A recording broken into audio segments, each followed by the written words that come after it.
네, 사모펀드와 기관 수급의 힌트로 연휴 이후에 우리 시장을 좀 점검을 해보는 시간, 오늘 잠금 해제와 함께 하셨으면 좋겠습니다. 자, 오늘 잠금 해제는 KB증권 프라임클럽 유영화 과장님과 함께합니다. 어서 오세요. 안녕하십니까? 네, 과장님과 잠시 후에 저희 시장 이야기, 수급 이야기 좀 더 나눠보기로 하겠고요. 머니맵 먼저 살펴보고 오겠습니다. 오늘도 역시 반도체 종목들 투톱이 힘을 내지 못하고 있습니다. 삼성전자, SK하이닉스 2% 안팎의 낙폭 그리고 있고요. 그래도 소부장단에서 상승불 켜고 있는 HPSP 같은 종목들 반갑게 나타나고 있습니다. 이 스페타시스도 2.18% 강세네요. LG그룹주들이 전반적으로 좋은 모습 보이는 가운데 오늘 힘이 아주 좋은 쪽은 자동차 그리고 은행주들입니다. 그리고 고려아연 장 전에 기습적으로 나온 경영권 분쟁 이슈 때문에 21.58%의 상승 흐름 여전히 유지를 해주고 있고 조선 기자재 섹터도 전반적으로 좋은 흐름 이어가고 있습니다. HD 한국조선해양이 4.66% 강세, 우주, 항공, 국방 섹터 그리고 기계, 건설 쪽도 나쁘지 않은 흐름 가져가고 있습니다. 네, 이렇게 머니맵 살펴보고 왔는데요. 오늘은 유영화 과장님과 함께하는 날인 만큼 사모펀드와 연기금이 어느 쪽 좀 한 주 동안 매수를 했는지 먼저 짚어보고 가면 좋을 것 같습니다. 자, 화면 함께 보시면요. 이번에도 제약바이오, 화장품, 의료, AI, 전력기기 기존에 보던 쪽에 더해서 이번엔 신재생이 좀 등장을 했습니다. 최근 오후 영업일 동안 연기금 매수 강도 상위 20위권 안에 들어가는 쪽에 CS윈드가 이름을 올리고 있고요. 전력기기나 제약바이오, 화장품 이쪽은 유영화 과장님께서도 항상 좀 이야기를 강조를 해주셨던 쪽입니다. 오늘 관련해서 이야기 조금 더 들어보면 좋을 것 같네요. 자, 과장님, 오늘 또 이 수급적인 특징 종목 어떤 것들 보면 좋을까요? 이제 전반적으로 한번 봐드리면 일단 전체적으로 보면 제약바이오가 상당히 많이 보이실 거고요. 네. 새로 들어온 것이 이제 전력기기와 신재생 정도인데 아무래도 저 계속 말씀드리지만 이제 10월, 11월 되면 결국 이제 실적 시즌이 도래할 거고요. 그리고 지금은 또 금리 인하에 변곡점에 굉장히 중요하게 와 있기 때문에 제약바이오라든지 건설 쪽을 여전히 좀 담고 있는 모습들이 보일 거고요. 그 다음에 이제 원화 강세 쪽에서 내수주 쪽을 또 담고 있는 부분들이 보이실 겁니다. 그래서 전체적으로 좀 큰 흐름에서 금리 인하주 그리고 실적, 3분기 호실적 기대주들을 담고 있다라고 보시면 좋을 것 같습니다. 특히나 이번 달 9월 10날까지 수출 데이터가 나왔는데 화장품도 좋았고 전력기기도 좋았고 라면도 좋았거든요. 그래서 그런 어쨌든 화장품이랑 전력기기를 담고 있다라고 보시면 되고요. 최근에 엔비디아가 좀 반등을 하고 있잖아요. 근데 그 AI를 기점으로 해서 지금 확산되는 쪽이 기존에 이제 먼저 빠졌던 이턴이라든지 버티브홀딩스 이런 네. 쪽이 지금 다시 조금 반등하려고 모습을 좀 잡고 있어요. 여기서 다시 빠질 수도 있겠지만 어쨌든 그런 면에서 봤을 때는 지금 AI 인프라단에서도 뭔가 좀 움직임이 있다라는 것이 우리나라의 전력기기 쪽을 움직이는 좀 저는 같이 좀 동조화되는 모습이라고 생각을 하고 있고요. 어쨌든 신재생이 처음 이제 좀 등장을 했는데 CS윈드죠. 이번 주에 토론이 있었잖아요. 예. 헬스의 우세라고 얘기를 하는데 어쨌든 그 기관들이 요 시장을 따라가긴 해야 되거든요. 헬스 트레이드가 나와야 되는데 우리나라 같은 경우는 태양광 풍력이 좀 대표적으로 신재생 섹터이긴 한데 그 중에서도 2분기 실적에 서프라이즈가 나왔던 풍력 쪽을 지금 좀 더 집중해서 매수를 하고 있는 모습이라고 보여지고요. 두 번째로는 이제 화장품주인데 화장품주 같은 경우는 일단은 데이터도 잘 나왔고요. 그 다음에 이제 화장품은 이제 11월에 이제 쇼핑 시즌이잖아요. 예. 미국. 그러다 보니까 재고를 미리 축적하는 이제 그 기간입니다. 9월, 10월이.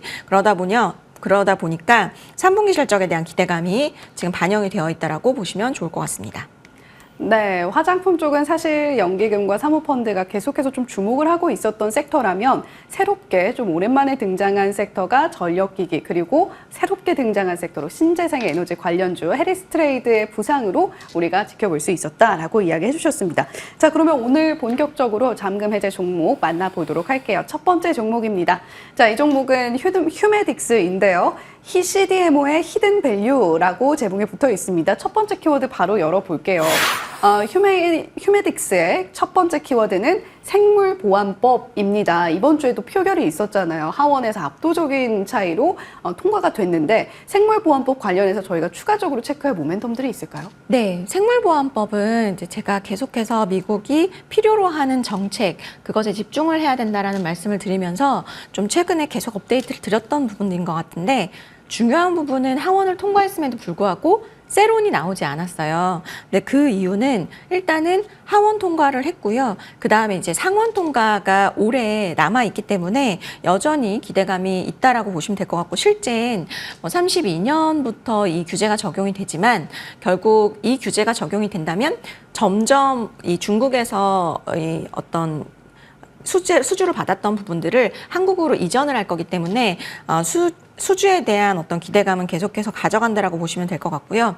저는 이제 이 CDMO는 딱 두 가지를 지금은 보셔야 된다고 생각합니다. 하나는 생물보안법, 그 다음에 두 번째로는 대선 정책의 공통적인 교집합 수혜주예요.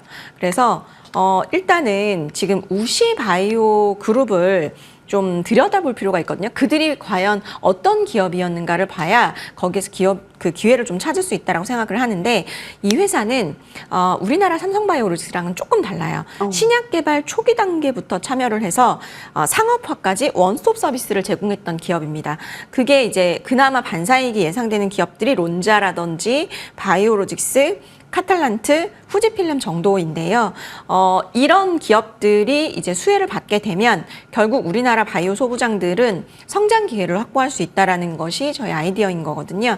그래서 휴메딕스는 우리가 이제 보통 필러로 많이 생각들을 하시는데 사실 CDMO는 별로 관심이 없었어요. 좀 재미가 없다라고 해야 될까요? 좀 그런 성격을 가지고 있다라고 좀 보셨던 것 같은데 아무래도 지금은 이제 이런 CDMO가 부각되는 상황에서는 휴메딕스의 밸류가 이미 좀 매력적인 밸류에 있기 때문에 좀 보실 필요가 있다라고 보고 있고 26년이 되면은 지금 CDMO 매출이 한 42%까지 올라올 것으로 예상이 되니까 상당히 이 회사의 본업에서 차지하는 비중, 그러니까 사실은 이 회사의 본업이 아예 CDMO 쪽으로 바뀔 수 있다라고 보고 있고요. CDMO는 이제 뭐 관절염 치료제라든지 전문의약품, 그리고 안과용제, 원료의약품 같은 거 하고 있는데 저는 개인적으로 가장 주목하셔야 될 것이 원료의약품이라고 생각을 해요. 왜 그러냐면 아까도 말씀드렸지만 이거는 지금 규제의 대상이잖아요. 네. 그러면 거기에서 오는 혜택, 그것이 저는 원료의약품일 거라고 생각을 하는데 헤파린 나트륨이라는 게 이제 수술 후에 이게 사용되는 필수 의약품입니다. 이게 지금은 50% 이상이 중국산이에요. 수입에 의존을 하고 있는데 이 회사가 올해 3월에 최초로 국내에서 최초로 헤파린 나트륨에 대해서 DMF 승인을 받았어요. 그래서 국산화에 성공을 했고 만약에 이제 그 생물보안법이 정말 상원까지 다 통과를 해서 입법 절차가 진행이 완료가 된다면 아마도 글로벌 헤파린 나트륨 원료 대부분이 지금 중국에서 지금 수입을 하고 있는 부분이기 때문에 이것에 대한 상용화를 집중을 해서 아마 좀 수익성이 캐시카우로 좀 성장을 할 수 있지 않을까라는 생각이 듭니다. 예, 휴메딕스 하면 보통 필러 관련주로 생각을 많이 해보셨을 텐데 CDMO 쪽도 우리가 놓치지 말고 가져가야 된다. 생물보안법의 수혜가 기대가 된다라는 이야기 해주셨습니다. 두 번째 키워드 바로 열어볼게요. 역시 CDMO입니다. 그렇다면 이 휴메딕스가 필러 외에 이 CDMO로 벌어들일 수 있는 매출이 어느 정도 될까? 이것도 궁금하거든요. 네, 지금 그 다수의 파트너사, 결국 고객 확보가 핵심인데요. 다수의 파트너사와 전략적 파트너십 체결했고요. 지분 투자 같은 것들을 통해서 국내 독점 판권과 로열티 같은 것들을 확보를 했기 때문에 26년부터는 CDMO 매출이 실제로 본격화될 것으로 예상이 되고 있고요.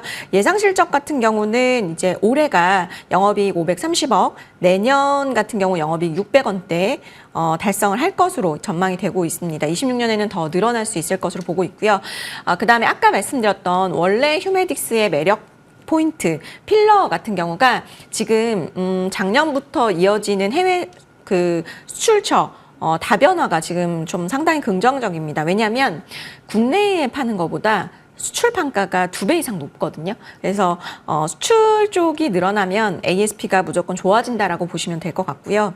그 다음에 이제 아까 앞서 말씀드렸던 이제 CMO 성장이 지금 진행이 되는 거고, 그리고 26년부터는 이제 CDMO까지 추가적인 모멘텀이 있다라고 보시면 될 것 같고, 캐파 같은 경우는 연간으로 한 2,500억 원 정도 보유를 하고 있는데 지금 3공장 부지를 매입을 했고요. 추가 증설을 계획하고 있기 때문에 아마 연산 캐파는 늘어날 것으로 예상이 됩니다. 그래서 26년, 그러니까 내년도 좋을 것으로 예상이 되지만 내후년에도 좀 기대를 해볼 수 있는 종목이다라고 보시면 좋을 것 같고, 현재 이 밸류에이션에는 CMO와 CDMO 가치가 좀 부재하다라고 보기 때문에 저는 뭐 이런 CMO라든지 CDMO의 가치가 계속해서 부각이 된다면 리레이팅이 충분히 가능하다라고 보고 있습니다. 네, 휴메딕스 지금 뭐 필러 쪽으로 우리가 생각을 하고 있습니다만 우리가 본격적으로 매출이 본격화되는 2026년부터는 CDMO 쪽도 분명히 매출 성장세에 큰 영향을 미칠 수 있을 것이다라는 이야기 해주셨고요. 휴메딕스 목표가 42,000원, 손절가 3만 원 제시를 해주셨습니다.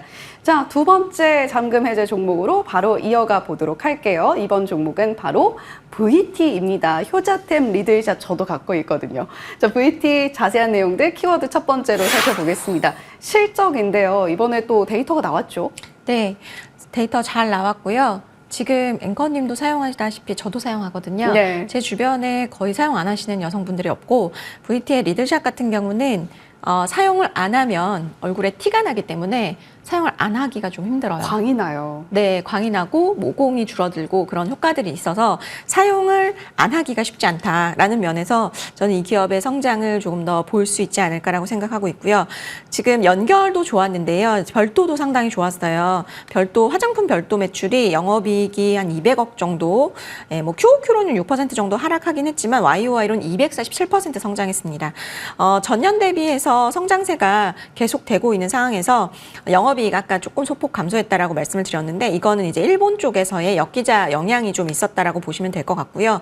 리드샷을 핵심 제품으로 해가지고 매출액이 한 380억 원 정도, 화장품 비중 중에서 차지하는 게 한 55% 정도 됩니다.